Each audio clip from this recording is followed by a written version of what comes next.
오늘 이 시간 피 묻은 십자가를 기억하라라는 제목으로 하나님의 말씀을 증거하겠습니다. 우리는 지금 고난주간을 앞두고 있습니다. 내일부터 고난주간이 시작되고요. 고난주간에 고난주간 특별 새벽기도를 시작을 합니다. 우리 믿음의 선배님들은 이 고난주간에 오락을 금하고 유흥을 절제하며 금식하고 십자가를 묵상했습니다. 고난주간을 맞이하는 우리의 마음은 어떠합니까? 우리에게 또다시 고난주간이 다가왔고요. 우리는 관습적으로 의무적으로 십자가를 기억하고 있지는 않습니다. 피 묻은 십자가가 고난주간마다 우리의 감성을 자극하는 또 하나의 이벤트가 되지는 않습니다. 바울은 고린도 전서 2장 2절에 말씀합니다. 내가 너희 중에 예수 그리스도와 그가 십자가에 못 박히신 것 외에는 아무것도 알지 아니하기로 작정하였습니다. 바울은 명예와 학벌과 능력을 가지고 있었습니다. 그러나 그는 십자가 외의 모든 것들을 다 배설물로 여겼습니다. 오직 자기 인생에서 십자가만을 알기로 결단하였다는 것입니다. 오늘 우리도 사도 바울과 같이 오직 십자가만을 알기로 결단한 우리의 믿음이 있기를 소원합니다.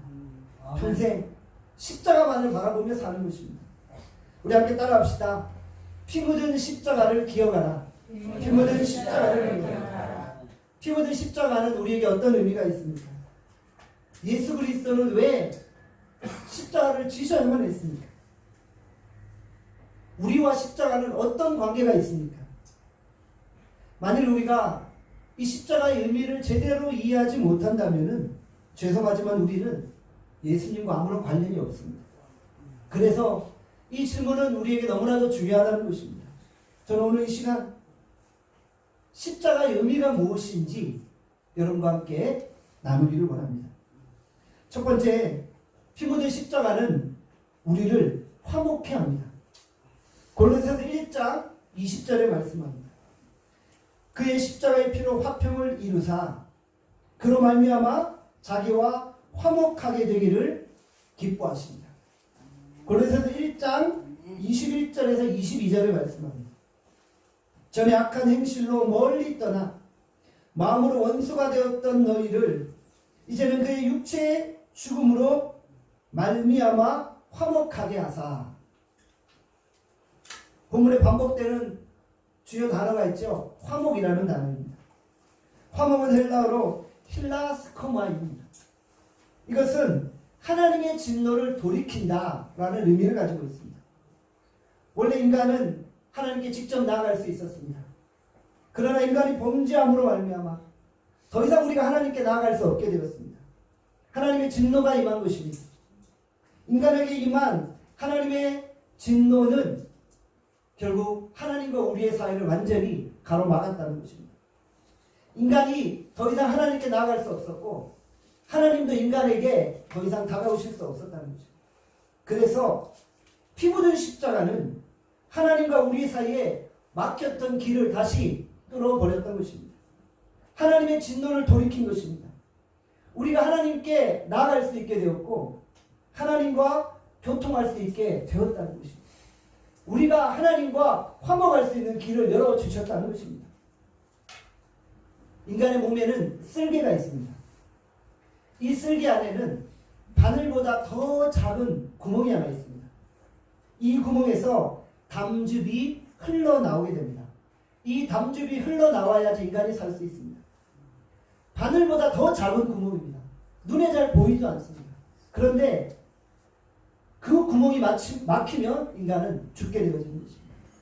뇌혈관도 마찬가지입니다. 뇌혈관이 조금이라도 막히면 죽게 되는 것입니다. 작은 혈관 하나라도 막히면 인간은 더 이상 살 수 없게 되어집니다. 하나님과 인간 사이에 가장 근원적인 문제가 무엇입니까? 죄로 말미암아 하나님과 인간 사이에 연결되는 그 통로가 막혔다는 것입니다. 그 막힌 것이 뚫려야 합니다. 영적인 통로가 뚫려야지만 살 수 있는 것입니다. 어느 아파트에서 일어난 사건입니다. 어느 날 갑자기 그 아파트에서 물이 나오지 않습니다. 이유를 알아보려고 아파트 옥상으로 올라갔습니다. 물탱크를 조사해 봤는데 별 이상이 없는 것입니다.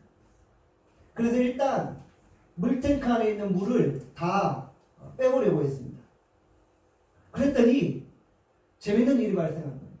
물탱크에서 호스가 연결되어져 그 호스로 각 아파트 동에 물이 공급되어지잖아요. 그런데 그 호스 안에 엄청나게 큰 이 쥐가 그 통로를 막아버린 거예요. 근데 쥐가 너무 커서 물이 그렇게 압력이 센데도 그 통로를 막아버리니까 물이 내려가려고 해도 내려갈 수 없는 거예요. 그 아파트에 있는 많은 사람들이 그 물을 먹고 얼마 동안 살았어요. 바로 통로가 막히니까 문제가 생기는 거예요. 우리와 하나님 관계도 마찬가지 아니에요. 우리와 하나님 관계에 통로가 연결되어져 있어야 되는데 뭐가 통로를 막았어요? 죄가 통로를 막아버린 거예요. 이 통로가 뚫려야 되는데 막혀버린 거예요. 그러니까 하나님이 우리에게 다가올 수 없었던 것입니다. 이사야서 59장 1절에서 2절의 말씀은 여호와의 손이 짧아 구원하지 못함도 아니요 귀가 둔하여 듣지 못함도 아니라 오직 너희 죄악이 너희와 너희 하나님의 사이를 갈라놓았고 너희 죄가 그의 얼굴을 가렸으니 너희에게 듣지 않으시게 함이니라.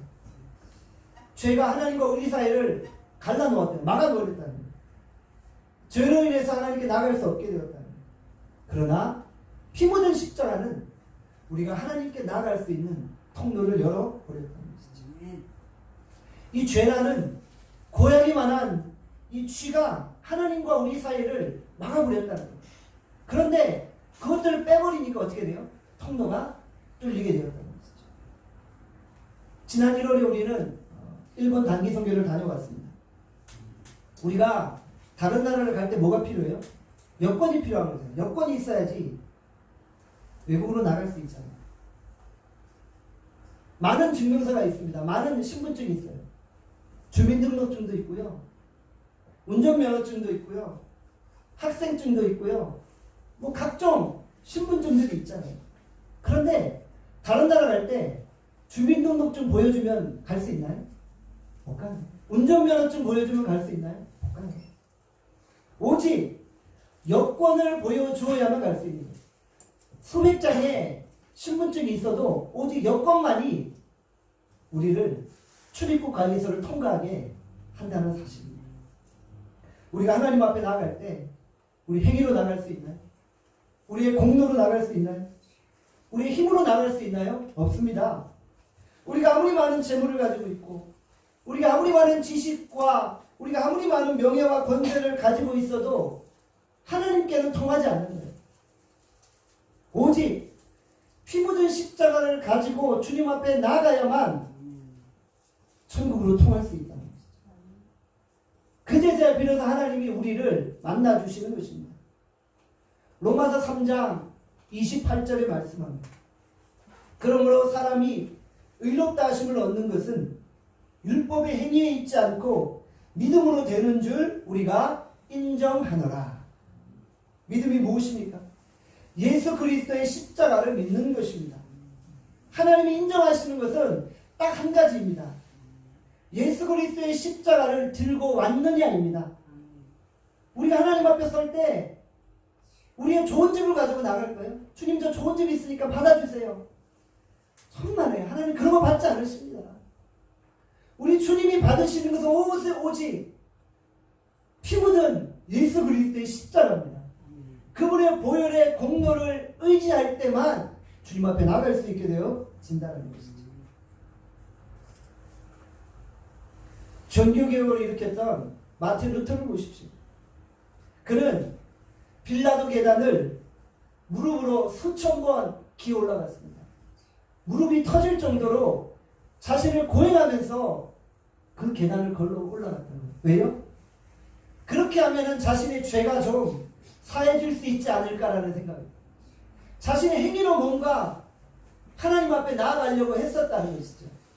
그런데 스스로 깨달았어요. 이것은 어리석은 일입니다. 자신의 행위로, 자신의 고행으로 죄사함을 얻을 수 없구나. 무릎에 피가 나도록 고행을 했지만 주님 앞에 나갈 수 없었다. 중세시대에는요, 갑옷을 입고 다니는 사람들이 있었어요. 그 갑옷 안에 아주 빼쭉빼쭉한 그 가시 바늘이 있는 거예요. 그래서 본인이 그 갑옷을 입고 다닐 때마다 그 빼쭉한 바늘이 자기를 찔러요. 피가 나요. 그렇게 고행하면서 이렇게 해야만 자신이 의롭게 되어진다고 생각합니다. 참 어리석은 피 흘림과 고행으로 자신의 죄가 사해질 수 있다라는 착각을 했다는 거지. 그러나 그것으로 우리 죄의 문제는 해결되지 않습니다. 그때 하나님이 마틴 루터의 귓가에 말씀을 들려주셨죠. 오직 의인은 믿음으로 말미암아 삽니다. 복음이 무엇입니까? 내 마음속에 예수 그리스도의 십자가를 받아들이는 것입니다. 예수님을 내 마음에 받아들이는 것은 마치 물속에 담겨있는 스펀지와 같습니다. 내 자아가 있습니다. 그런데 어느 순간 십자가의 은혜와 그 사랑이 강수와 같이 내 삶에 밀려옵니다. 우리가 은혜 강물에 깊이 빠져드는 것입니다. 물속에 잠겨있는 동안 내가 스펀지인지 물인지 구분이 안 되는 거예요. 그렇게 깊이 물속에 잠겨있는 거예요. 내가 사는 것 같은데 내가 사는 것이 아니라 내 안에 그리스도가 사시는 거예요. 나와 그리스도가 하나 되는 삶을 살아가는 거예요. 에베소서 2장, 갈라디아서 2장 20절에 말씀합니다. 내가 그리스도와 함께 십자가에 못 박혔나니 그런즉 이제는 내가 사는 것이 아니오 오직 내 안에 그리스도께서 사시는 것이다. 이제 내가 육체 가운데 사는 것은 나를 사랑하사 나를 위하여 자기 자신을 버리신 하나님의 아들을 믿는 믿음 안에 사는 것이다. 나와 그리스도가 하나 되는 연합하는 거예요. 우리가 이 말씀을 신학적인 용어로 그리스도와 연합이라고 표현합니다. Union with Christ. 우리가 그리스도와 연합되어지는 거예요. 우리가 그리스도와 하나 되어지는 거예요. 내가 사는 것 같은데 내가 사는 것이 아니라 예수 그리스도가 사는 거예요. 오늘 우리가 예수 그리스도와 연합된 삶을 살아가기를 원합니다. 우리가 예수 그리스도를 내 마음에 영접한 순간부터 이제 우리는 그리스도와 연합된 삶을 살아가는 것이죠. 피 묻은 십자가가 우리와 하나님의 관계를 화목케 한다는 이 사실을 우리가 기억하는 여러분들 되시기를 바랍니다. 십자가를 붙들고 나가시기를 간절히 소원합니다. 두 번째, 피 묻은 십자가는 우리의 죄를 깨닫게 합니다. 피 묻은 십자가 앞에 나갈 때 우리 죄가 보이는 것이죠. 내 더럽고 추한 죄가 드러나는 거예요. 왜 세상 사람들이 십자가를 거부합니까? 십자가 앞에 서니까 내 죄가 드러나기 때문에. 사람들은 죄가 드러나는 것을 싫어해요. 그래서 어둠 가운데 거하기를 좋아하는 거예요. 예수님 믿지 않는 사람들에게 이야기 한번 해보세요. 당신 죄인입니다. 엄청 싫어해요. 왜 내가 죄인이냐고 도리어 나를 공격하는 거예요. 자신의 죄가 드러나기가 싫다는 거예요. 그런데 그럴 때일수록 우리가 더 십자가를 의지해야 됩니다. 내 죄를 십자가 앞에 해결받지 않으면은 우리가 결코 하나님 앞에 나아갈 수 없게 되어진다는 것이죠. 초기 서신서인 고린도전서 15장 9절에 보면 사도 바울은 자신을 이렇게 표현합니다. 나는 사도 중에 가장 작은 자다. 자신의 사역 중반에 기록되어진 에베소서 3장 8절에 보면 사도 바울은 자신을 이렇게 표현합니다. 모든 성도 중에 지극히 작은 자보다 더 작은 나라고 이렇게 표현합니다. 순교 직전에 쓴 디모데전서 1장 15절에 보면 자신을 이렇게 표현합니다. 죄인 중에 내가 괴수입니다. 말씀을 보면서 의문점을 가지게 됩니다. 바울은 하나님과 동행하는 사람이었어요. 하나님과 동행하면 동행할수록 더 많은 자신의 죄들이 드러나게 되었다는 것이죠. 참 재밌죠? 주님 앞에 가까이 가면 가까이 갈수록 더 자신의 죄가 많이 드러나게 되었다는 것이죠. 우리가 주님 앞에 가까이 나아갈 때 우리의 이 조그만 허물 같은 죄도 낱낱이 드러나게 되는 거예요. 그러니까 그 죄 때문에 더 아파하고 그 죄 때문에 더 우리가 고통할 수밖에 없다는 것이죠. 그래서 처음에는 사도 중에 지극히 작은 자다 표현했다는 것이죠. 그 다음에는 성도 중에 지극히 작은 자보다 더 작은 자다라고 표현했다가 마지막에는 내가 죄인 중에 괴수다 라고 표현하게 됩니다. 사도 바울이 무슨 죄를 그렇게 많이 지었길래 승교 직전에 내가 죄인 중에 괴수라고 표현했습니다. 바로 십자가 앞에 가까이 나아가면 나아갈수록 자신의 보이지 않았던 죄가 더 낱낱이 드러나게 되었다는 것이죠. 죄에 민감성이 생긴 것입니다. 죄 때문에 더 아파하게 된 것입니다. 심지어 남에게 한번 욕했던 것 그것조차도 너무 큰 죄로 하나님 앞에 드러나게 되어서 괴로워하며 눈물을 흘렸다는 것입니다. 피 묻은 십자가는 죄를 깨닫게 합니다. 그러나 죄를 깨달음으로 끝나는 것이 아니죠. 그 죄에 대한 해결책도 제시하는 것이죠. 로마서 8장 1절에서 2절에 말씀합니다.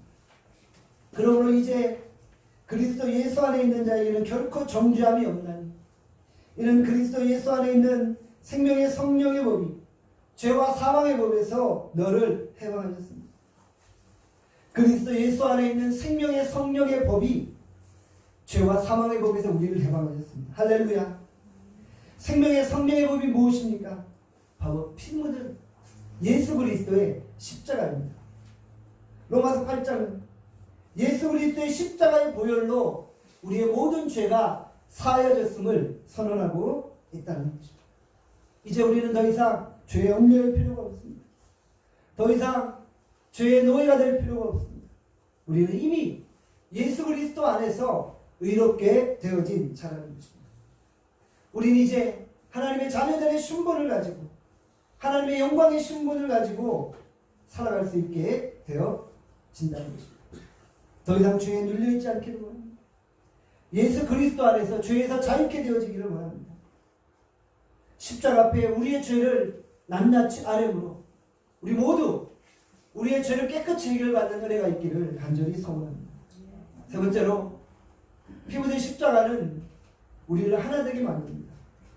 골로새서 1장 26절에서 27절에 말씀합니다. 우리 같이 한번 골로새서 1장 26절에서 27절 말씀 함께 읽겠습니다. 시작. 이 비밀은 만세와 만대로부터 감추어졌던 것이니 이제는 이 성도들에게 나타났고 하나님이 그들로 하여금 이 비밀의 영광이 이방인 가운데 얼마나 풍성한지를 알게 하려 하십니다. 이 비밀은 너희 안에 계신 그리스도시니 곧 영광의 소망이니라. 본문에 반복되는 단어는 비밀입니다. 비밀은 무엇입니까? 구약의 관점에서 구원은 유대인들에게만 주어졌지만 이제 신약에 와서 이방인들에게까지 복음이 증거되어졌다는 것이죠. 이방인들에게 감추어졌던 비밀과 똑같은 이 복음이 십자가로 말미암아 이제 이방인들에게까지 증거되어졌다는 것입니다. 이제는 유대인들만 구원받는 것이 아니라 이방인들에게까지 구원이 이르렀다는 것을 의미하는 것이죠.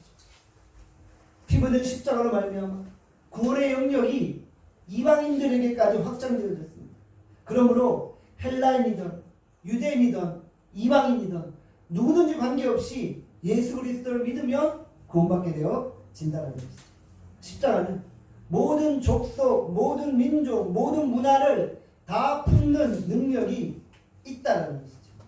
십자가의 희생과 그 사랑에 차별이 없다는 것이죠. 피 묻은 십자가 앞에서 모두가 다 하나 되어질 수 있다는 것이죠. 이것이 바로 십자가의 비밀이라는 것입니다. 이것이 바로 우리를 하나 되게 하는 능력이라는 것입니다. 모든 족속과 민족과 모든 열방이 하나 되게 하는 능력은 바로 피 묻은 그리스도의 십자가입니다.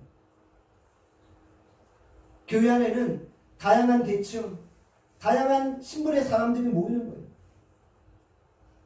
부자도 모이고 가난한 자도 모이고 건강한 자도 모이고 약한 자도 모이고 장애인도 모이고 남자도 모이고 여자도 모이고 젊은 사람도 모이고 늙은 사람도 모이고.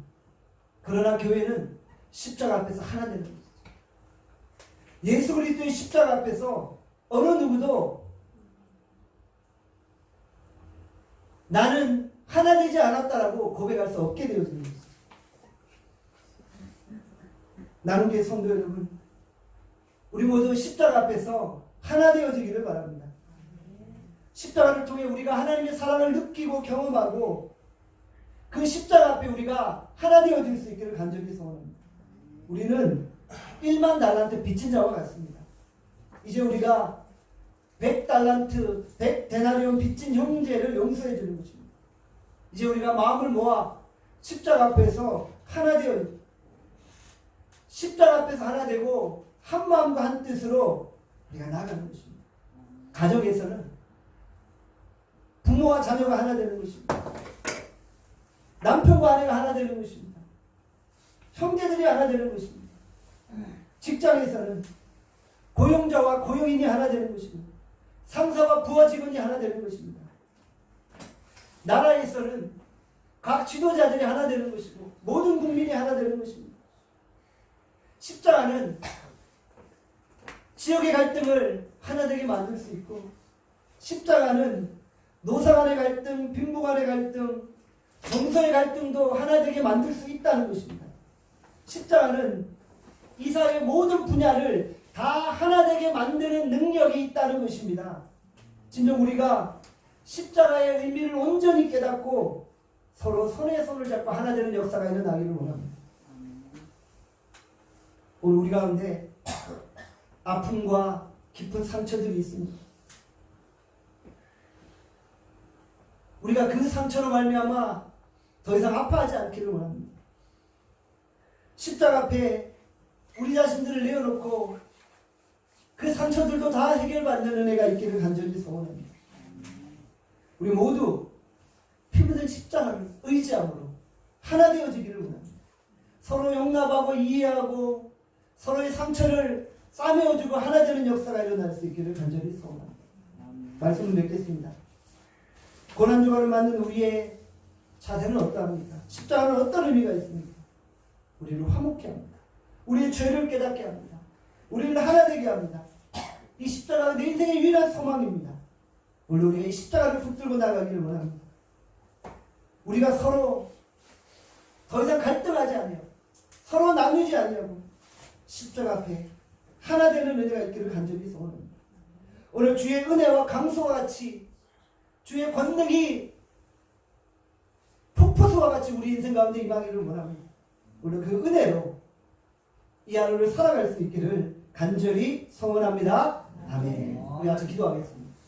같이 기도하실 때 오늘 우리가 십자가의 은혜를 다시 한번 깨닫고 십자가 앞에 서는 우리 모두가 되어줄 수 있기를 같이 주의 말씀을 붙들고 함께 기도하겠습니다. 함께 기도하시겠습니다.